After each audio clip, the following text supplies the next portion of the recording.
Cricket ಜಗತ್ತಿನ interesting ಸುದ್ದಿಗಳನ್ನು quick ಆಗಿ ಹೇಳ್ತೇನೆ ಕ್ರಿಕೆಟ್ ರೌಂಡ್ ಅಪ್ನಲ್ಲಿ. ನಾನು ಶಾಂತ. ನೀವು ಸುದ್ದಿಯಾನದ ಸಬ್ಸ್ಕ್ರೈಬರ್ ಆಗೋದಕ್ಕೆ ಮರಿಬೇಡಿ. ವುಮೆನ್ಸ್ ಪ್ರೀಮಿಯರ್ ಲೀಗ್ನಲ್ಲಿ 13 ಪಂದ್ಯಗಳು ಮುಗಿದಿದ್ದು ರಾಯಲ್ ಚಾಲೆಂಜರ್ಸ್ ಬೆಂಗಳೂರು ತಂಡ ಅಂಕಪಟ್ಟಿಯಲ್ಲಿ ಮೊದಲ ಸ್ಥಾನದಲ್ಲಿದೆ. ಅಷ್ಟೇ ಅಲ್ಲದೆ ಪ್ಲೇ ಆಫ್ಗೆ ಅರ್ಹತೆಯನ್ನು ಈಗಾಗಲೇ ಪಡ್ಕೊಂಡಿದೆ. ಇನ್ನುಳಿದ 2 ಸ್ಥಾನಗಳಿಗಾಗಿ ಮುಂಬೈ ಇಂಡಿಯನ್ಸ್ ಹಾಗೆ ಡೆಲ್ಲಿ ಕ್ಯಾಪಿಟಲ್ಸ್, ಯುಪಿ ವಾರಿಯರ್ಸ್ ಹಾಗೆ ಗುಜರಾತ್ ಜೈಂಟ್ಸ್ ನಡುವೆ ಪೈಪೋಟಿ ಮುಂದುವರೆದಿದೆ. 2026ರ ಐಪಿಎಲ್ಗೂ ಮುನ್ನ ಟೂರ್ನಿಯಲ್ಲಿ ಗೂಗಲ್ನ ಎಐ ಪ್ಲಾಟ್ಫಾರ್ಮ್ ಆಗಿರುವಂತಹ ಜೆಮಿನಿ ಪ್ರಾಯೋಜಕತ್ವ ಪಡೆದಿದೆ. 3 ವರ್ಷಗಳ ಅವಧಿಗೆ 270 ಕೋಟಿ ರೂಪಾಯಿಗೆ ಈ ಒಪ್ಪಂದ ನಡೆದಿದೆ. ಈ ಬಗ್ಗೆ ಬಿಸಿಸಿನ ಅಧಿಕಾರಿಗಳೇ ತಿಳಿಸಿದ್ದಾರೆ.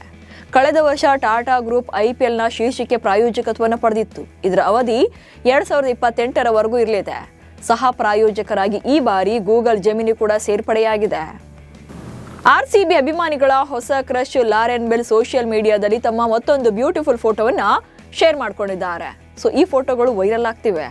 ಈ ಸೀಸನ್ ಅಲ್ಲಿ WPL ನಲ್ಲಿ ಆರ್ಸಿಬಿ ಪರ ಆಡ್ತಾ ಇರುವಂತಹ ಲಾರೆನ್ ಬೆಲ್ ತಮ್ಮ ಬ್ಯೂಟಿ ಜೊತೆಗೆ ಸೂಪರ್ ಆಗಿ ಪರ್ಫಾರ್ಮ್ ಮಾಡ್ತಿದ್ದಾರೆ. ಈ ಸೀಸನ್ ಅಲ್ಲಿ ಆರ್ಸಿಬಿ ಪರ 5 ಪಂದ್ಯಗಳನ್ನು ಆಡಿರುವಂತಹ ಬೆಲ್ 9 ವಿಕೆಟ್ಗಳನ್ನ ಪಡೆದಿದ್ದಾರೆ.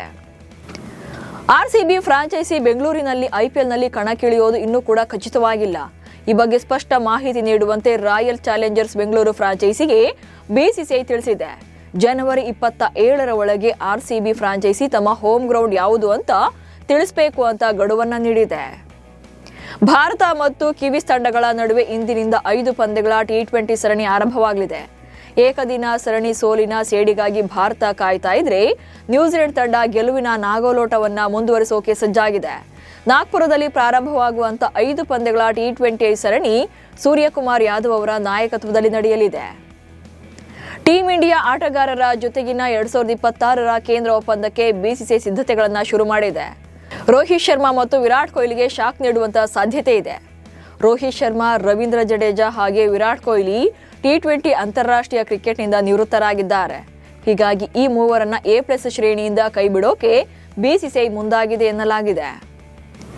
ಭಾರತ ಮಹಿಳಾ ತಂಡದ ವಿರುದ್ಧ 5 ಪಂದ್ಯಗಳ T20 ಸರಣಿಗೆ ಆತಿಥ್ಯವನ್ನು ವಹಿಸಿಕೊಳ್ಳುವುದಾಗಿ ಕ್ರಿಕೆಟ್ ದಕ್ಷಿಣ ಆಫ್ರಿಕಾ ಪ್ರಕಟ ಮಾಡಿದೆ. ಏಪ್ರಿಲ್ 17ರಂದು ಡರ್ಬನ್ನ ಕಿಂಗ್ಸ್ ಮೀಡ್ಸ್ ಕ್ರೀಡಾಂಗಣದಲ್ಲಿ ಸರಣಿಯ ಮೊದಲ ಪಂದ್ಯ ನಡೆಯಲಿದೆ. ಇದು 2025ರ ಐಸಿಸಿ ಕ್ರಿಕೆಟ್ ಮಹಿಳಾ ವಿಶ್ವಕಪ್ ಫೈನಲ್ ನಂತರ ಉಭಯ ತಂಡಗಳ ಮೊದಲ ಮುಖಾಮುಖಿಯಾಗಲಿದೆ. T20 ವಿಶ್ವಕಪ್ ವಿಚಾರಕ್ಕೆ ಸಂಬಂಧಪಟ್ಟಂತೆ ಬಾಂಗ್ಲಾದೇಶ ಕ್ರಿಕೆಟ್ ಮಂಡಳಿ ತನ್ನ ಮೊಂಡುತನವನ್ನ ಮುಂದುವರೆಸಿದೆ. ಬಾಂಗ್ಲಾ ತಂಡ ವಿಶ್ವಕಪ್ಗಾಗಿ ಭಾರತಕ್ಕೆ ಪ್ರವಾಸ ಬೆಳೆಸಲ್ಲ ಅಂತ ಸ್ಪಷ್ಟನೆ ನೀಡಿದೆ.